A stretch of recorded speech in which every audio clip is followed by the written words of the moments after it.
శ్రీ గురుభ్యో నమః. చిన్ననాటి చందమామ కథలకు స్వాగతం. ఈనాటి కథ శీర్షిక భోజన నిద్రా ప్రియులు. పూర్వం ఒక ఊళ్ళో ఒక రాజుగారు ఉన్నారు. చాలా కాలం వరకు ఆయనకు సంతానం కలగలేదు. ఆ తర్వాత ఎన్నో వ్రతాలు, పూజలు, పురస్కారాలు చేయగా కొన్నేళ్లకి 2 పుత్రులు కలిగారు. ఒకడి పేరు భోజన ప్రియుడు, ఇంకొకడి పేరు నిద్రాప్రియుడు. వీళ్ళిద్దరూ ఒకే బడిలో చదువుకుంటూ ఎప్పుడూ కలిసిమెలిసి తిరుగుతూ ఉండేవాళ్ళు. కొన్నాళ్లకు ఇద్దరూ కూడా అన్ని విద్యల్లోనూ బాగా ఆరితేరారు. అప్పుడు వాళ్ళకి ఒక కోరిక కలిగింది. దేశాంతరాలు పోవాలని. తమ కోరిక తండ్రితో చెప్పారు. గారాబంగా పెరుగుతూ ఉన్నారు కదూ, అందుకే తండ్రి సరే అలాగే వెళ్ళిరండి అన్నాడు. సరేనని ఇద్దరూ చెరో గుర్రం ఎక్కి బయలుదేరారు. అలా వాళ్ళిద్దరూ ఎన్నో అరణ్యాలు, నదులు, కొండలు దాటి చివరకు ఇంకో రాజుగారి పట్టణం చేరుకున్నారు. వాళ్ళిద్దరూ సరాసరి రాజు దగ్గరికి వెళ్ళి, చాలా దూరం నుంచి వస్తున్నాం, మా ఇద్దరికి భోజనం పెట్టించాలి, ఇద్దరు చెరి 10 రూపాయలు ఇచ్చుకుంటాం అన్నారు. సరేనని రాజుగారు వంట బ్రాహ్మణ్ణి పిలిపించి వాళ్ళిద్దరికీ తిన్నంత భోజనం అన్ని రకాల పిండి వంటలతో పెట్టమని చెప్పారు. వంట బ్రాహ్మడు సరేనని వెళ్ళి రకరకాల పిండి వంటలతో భోజనం తయారు చేశాడు. మన భోజన నిద్రాప్రియులు విస్తళ్ల ముందు కూర్చున్నారు.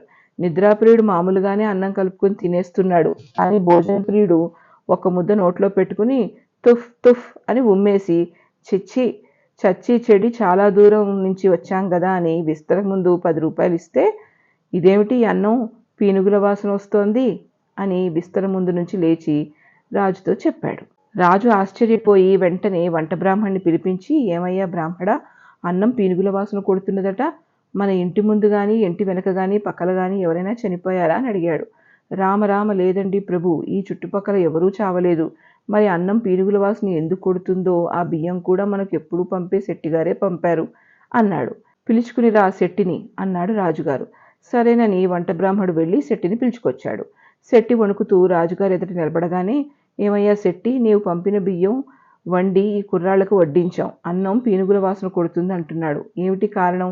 నీ ఇంట్లో గాని నీ ఇంటి బయట చుట్టుపక్కల గాని ఎవరైనా చనిపోయారా అని అడిగాడు రాజుగారు. లేదు మహారాజా, ఎవరూ చావలేదు. 60 ఏళ్ల నుంచి ఈ బియ్యం నాకు ఒక రెడ్డిగారు పంపుతున్నారు. ఇంతకాలంగా లేనిది ఇవాళ ఈ బియ్యం పీనుగుల వాసన రావటం ఏమిటో ఆ పరమాత్ముడికి తెలియాలి అన్నాడు శెట్టి. వెంటనే రాజుగారు రెడ్డిని పిలిపించి అడిగారు. నాకు తెలియదు ప్రభు, మా తండ్రిని అడిగితే తెలుస్తుంది అన్నాడు రెడ్డి. వెంటనే రాజుగారు రెడ్డి తండ్రిని పిలిపించారు.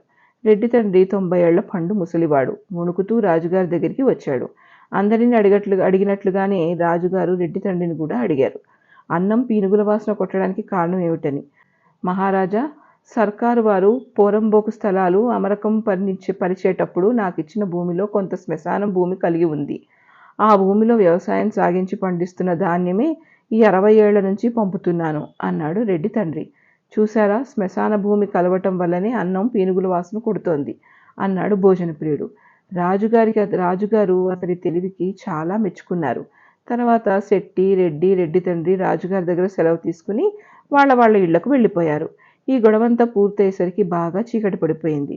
ఈ రాత్రికి మీరు ఇక్కడే పడుకుని తెల్లవారి పోదురుగానిలే అన్నారు రాజుగారు. సరేనన్నారు భోజన నిద్రాప్రియులు. ఇద్దరికీ చెరో మంచం వేసి మెత్తటి పరుపులు వేయించాడు రాజు. ఇద్దరూ పడుకున్నారు. భోజన ప్రియుడు కాసేపట్లోనే గుర్రుపెట్టి నిద్రపోయాడు. కానీ మన నిద్రాప్రియుడు ఉన్నట్టుండి ఒక్కసారి లేచి రాజు దగ్గరికి పోయి, ఇదేమిటి మహారాజా, తిండి పెట్టమంటే పీనుగుల వాసన కొట్టే భోజనం పెట్టితివి, ఇక్కడే పడుకోమన్నారు కదా అని పడుకుంటే నేను పడుకున్న పరుపులో 7 చుట్ల వెంట్రుక ఉంది. నేడు పడుకోగానే ఆ వెంట్రుక కరవడం చేత నా వెన్ను దద్దురెక్కింది అన్నాడు. రాజుగారు ఆశ్చర్యపోయి వెంటనే నిద్రాప్రియుడు పడుకున్న పరుపు కోయించి చూశాడు. చూస్తే అందులో నిద్రాప్రియుడు చెప్పినట్లుగానే 7 చుట్ల వెంట్రుక కనిపించింది. రాజు వాళ్ళిద్దరి తెలివికి సంతోషించి తన 2 కూతుళ్ళని వాళ్ళకిచ్చి పెళ్లి చేసి వాళ్లను ఊరికి పంపించాడు.